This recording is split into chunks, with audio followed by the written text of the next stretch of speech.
Hello বন্ধুরা, high, good evening. কেমন আছো সবাই? দেখো, আমি কিন্তু স্নান করে এখনো পর্যন্ত মাথাটায় আশ্রয় নিই, মাথা ভি আশ্রয় নিই, সিঁদুর ভি পরিনি, কিচ্ছু করিনি আমি। তো আমি কিন্তু আজকে খুব বিজি, ঠিক আছে। আমি আজকে আমার মনটা একদম খারাপ, জানো তো। কেননা এটা শুধু আমার না, এটা সবারই খারাপ হওয়াটা স্বাভাবিক। তো আজকে আমার স্বামী চলে যাচ্ছে, মানে আমাদের দেশে বেরিয়ে যাচ্ছে সমুদ্রগড়। তো আমার স্বামী আজকে সমুদ্রগড় চলে যাবে, রাত 8টায় ট্রেন। তো এই জন্য তার জন্য কিছু খাবার আমি তৈরি করেছি, কারণ 2 দিন লাগে যেতে। আর ট্রেনের খাবার আমার স্বামী খেতে পারে না, ঠিক আছে। তো শুধু আমার স্বামী বলে না, আমিও ট্রেনের বাইরের খাবার অত খেতে পারি না।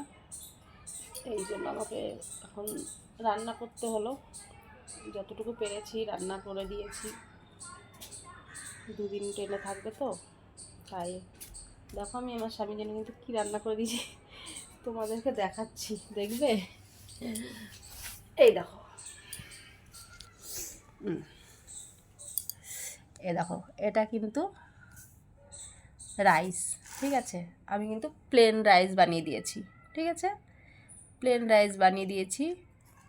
তো একটু বেশি করে দিয়ে দিয়েছি, যতটা পারবে খাবে, এটা আর কি করা যাবে। আর এই দেখো, আমি কিন্তু পরোটা ভি বানিয়ে দিয়েছি, 6খানা পরোটা দিয়ে দিয়েছি আমার স্বামীকে, দেখেছ, পরোটা বানিয়ে দিয়েছি, এগুলো পরোটা। তারপরে দেখো কী বানিয়েছি, তারপরে দেখো আমি কিন্তু চিকেন বানিয়েছি, দেখেছ। আমি কিন্তু চিকেনের ঝোল করিনি, আমি কিন্তু চিকেনটা কষা করে দিয়েছি, কারণ ট্রেনে বাসে একটু শুকনো শুকনো খাবার দেওয়াই ঠিক।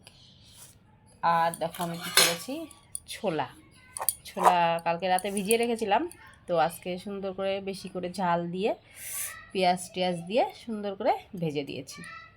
তো এই হলো আমার স্বামীর জন্য টিফিন প্যাক করা। তো করে তো দিলাম, আমার কিন্তু খুব মনটা খারাপ, কী করবো এখন বলো, কিছু করার নেই, যেতে তো হবেই, একটা খুব জরুরি দরকার, ঠিক আছে, তার জন্যই পাঠাতে বাধ্য হচ্ছি। তবে আমি এখানেই থাকবো আমার ছেলে মেয়ে নিয়ে, একদম ভালো লাগছে না আসলে। যাই হোক, মানে একসাথে থাকা এতদিন, আমরা বিয়ের পরে, আমার বিয়ে হয়েছে আজকে 16 বছর, 15-16 বছর হয়ে গেল। এই তো এই অগ্রহায়ণ মাসে 25 তারিখ আসলে আমার 15 বছর কমপ্লিট হবে, 15 বছর কমপ্লিট হবে আমার বিয়ের। তো এর মধ্যে আমরা কোনোদিনও আলাদা থাকিনি, একবার থেকেছিলাম, তাও 1 মাস।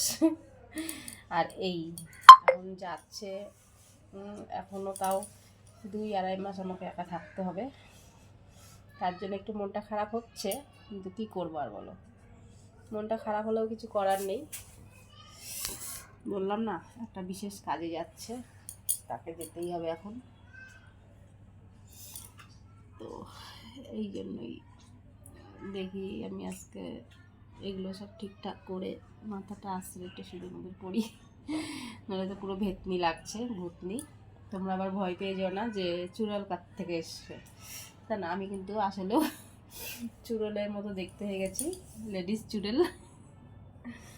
তো যাই হোক বন্ধুরা, আমি তো ওদের সাথে হাসি, ঠিক আছে, কিন্তু আমার কিন্তু খুব কষ্ট হচ্ছে, সেটা সবারই হবে, তাই না, তার বলার কথা না,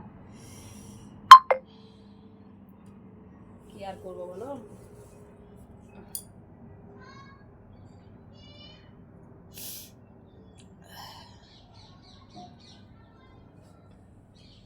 আচ্ছা চলো, বাই।